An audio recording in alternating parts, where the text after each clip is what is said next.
कभी सोचा है कि भारत इतना बड़ा, इतनी विविधताओं से भरा देश, आखिर कौन सी एक चीज है जो इसे एक साथ बांध कर रखती है?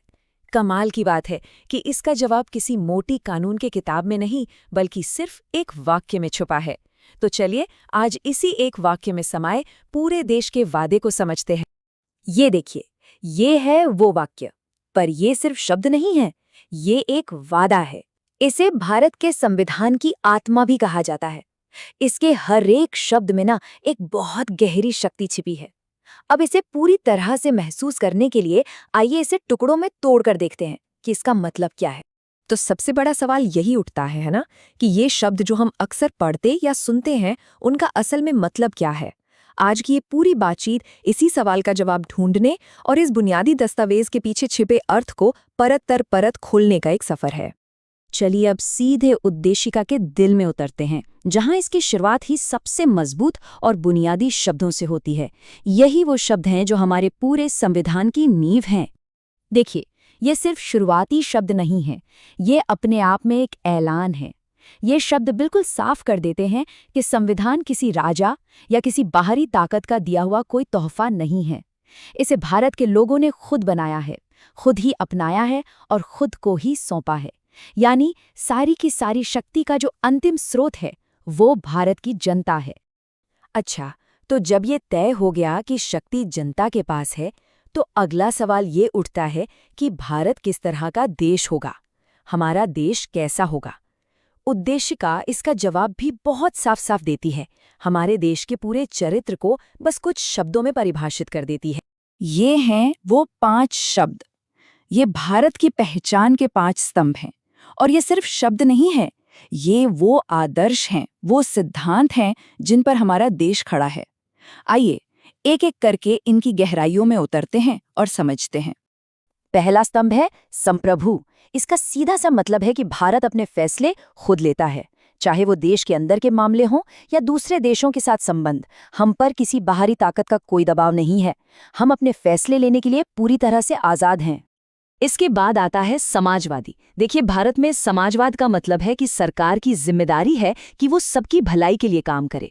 कोशिश ये हो कि आय, संपत्ति और अवसरों का जो फासला है उसे कम किया जाए, ताकि विकास का फायदा सिर्फ कुछ लोगों तक ही सिमटकर न रह जाए। फिर है पंथ निरपेक्ष।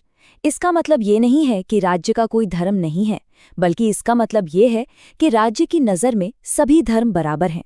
सरकार सब धर्मों को समान रूप से सम्मान और सुरक्षा देगी और हर किसी को अपनी आस्था और अपने विश्वास को मानने की पूरी आज़ादी होगी।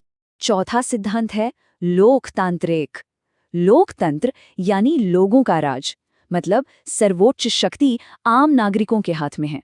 हम सब अपने वोट से अपनी सरकार चुनते हैं और वो सरकार हमारे प्रति यानी लोगों के प्रति ही जवाबदेह होती है।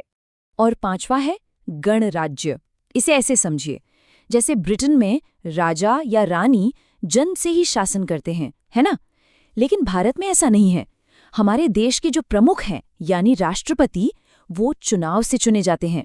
देश का सबसे ऊंचा पद किसी एक परिवार की विरासत नहीं है। बस यही गणराज्य का असली सार है।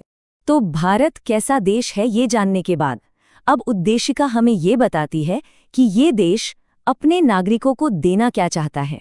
ये देश अपने हर नागरिक से क्या वादा करता है। ये वादे 3 मजबूत स्तंभों पर टिके हैं: न्याय, स्वतंत्रता और समता। ये सिर्फ खूबसूरत शब्द नहीं है, बल्कि ये हर भारतीय का अधिकार है, ताकि हर कोई सम्मान और बराबर के अवसरों के साथ अपनी जिंदगी जी सके। लेकिन इन सब चीजों को, न्याय, स्वतंत्रता और समता को एक साथ क्या बांधता है? वो कौन सी भावना है जो इतने विविध देश को एक राष्ट्र के रूप में जोड़ती है? इसका जवाब भी उद्देशिका में बहुत खूबसूरती से दिया गया है। और वो भावना है बंधुता यानी भाईचारा।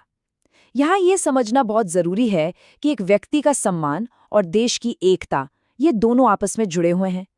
जब हर नागरिक सम्मानित महसूस करेगा, तभी देश की एकता और अखंडता सही मायनों में मजबूत होगी। और अब हम उद्देशिका के बिल्कुल अंतिम हिस्से पर आते हैं।